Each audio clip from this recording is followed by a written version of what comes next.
Қайырлы күн, құрметті көрермендер. Атырау мен Алтай жалғаған кен байтақ қазақ елі. Европа мен Азияның нақты осы жердегі ғажап шаһар Орал қаласындағы жоғарғы инженерлік технологиялық колледж студенттерінен құралған Modern Kazakh Culture командасы. Топ мүшелері мен Жолдығали Айсезім, Тұрғанбай Алишер. және де Ибраим Жасболат. Бизнес жобамыздың тақырыбы Қазақ ас үйі мейрамханасын ашу.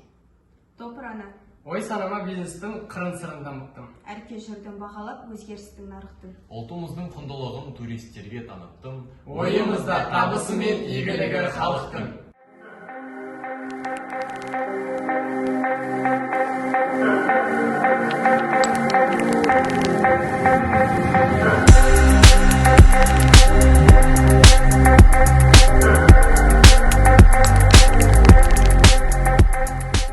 Ас үй. Қазақ ас үй мейрамханасында әзірленетін қазақтың тағамдары ас үй қала тұрғындарының арасында кеңінен таралмаған, бірақ көп сұранысқа ие түрлері болып табылады.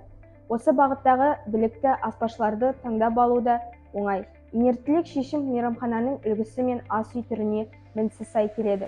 Мейрамхананың үлгісі орташа бағалық санатта. Залдың ауданы 200 метр квадрат шамасында. Отыратын орындардың есептелген саны 100 орындықты. Қонақтарға негізгі екі ағымды қызмет көрсету жоспарлануда: түскі ас және кешкі ас. Жобаның мақсаты орташа бағымдылық санатта бағытталған заманның қазақ ас үй мейрамхананың ашуы. Өнімнің сипаты. Мейрамхана бизнесінің жетістіктеріне әсер ететін негізгі факторлар мыналар болып табылады. Мейрамхананың ерекше дизайны, қызмет көрсету деңгейі, ұлттық тағамдары. Мейрамхананың орны Орал қаласындағы Жайық өзеніне жақын жерде орналасады. Қала орталығы қазіргі уақытта дәмханалық және мейрамханалық орындармен толып кеткен. Мейрамхана орналасып отырған көше қаланың жоғарғы жағы арқылы өтеді және басты көлік магистральдарының бірі болып табылады. Ұйымдастыру, басқару және қызметкерлер. Әкімшілік басқарушы қызметкерлер, директор, бас есепші, ұйымдастырушы болып бөлінеді. Өндірістік қызметкерлер бас аспазшы, даяшы, кассашы, жүргізуші, яғни жеткізуші болып бөлінеді. Алдарыңызға мейрамхананың ас мәзірін ұсынамыз. Олар бешбармақ, қуырдақ, қазы қарта, тағы да басқалар. Мейрамхананың сусындары қымыз, шұбат, айран, тағы да табиғи және минерал өте көп сусындар. Маркетинг жоспары. Мейрамханамызға келушілердің 78% қала тұрғындары, ал қалған 22% қала қонақтары мен келген туристер. Жаңадан келген клиенттерге әртүрлі жеңілдіктер мен науқандар ұсынылады. Клиенттердің санын көбейту үшін жарнамалық жұмыстар жүргізіледі. Қаржылық жоспар. Жобаның жалпы қаржылық сипаты. Бұл бизнес жобада 5 жыл шаруашылық қызметтің қаржылық нәтижелері талданған. Тартылатын несиелік қаржы 5 миллион теңге қолданылады. Бөлімде жобаның қаржылық үлгілеу кестелері берілген.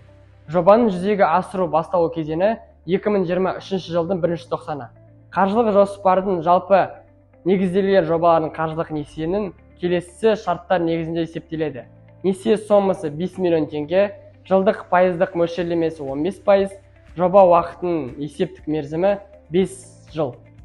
Жобаның негізгі тәуекелдері, жақсы жақтары: орналасу жері тиімді, қазақ ас үй кеңінен тарату, болашағы бар бизнес. Мүмкіндіктері: нарықтық толқынды еместігі, мейрамханалар желісінің қалыптасу мүмкіндігі, ресурстардың қолжетімділігі және жаңа бәсекелестер үшін көп қаражат керектігі. Әлсіз жақтары: бұл бизнес бойынша тәжірибе жеткіліксіз. Бастапқы кезде дербес материалдық техникалық база қалыптастыру қиын. Дербес қаражат есебінен жобаны қаржылау мүмкіндігі шектеулі. Қауіптері: бәсекелестікті үдету мүмкіндігі.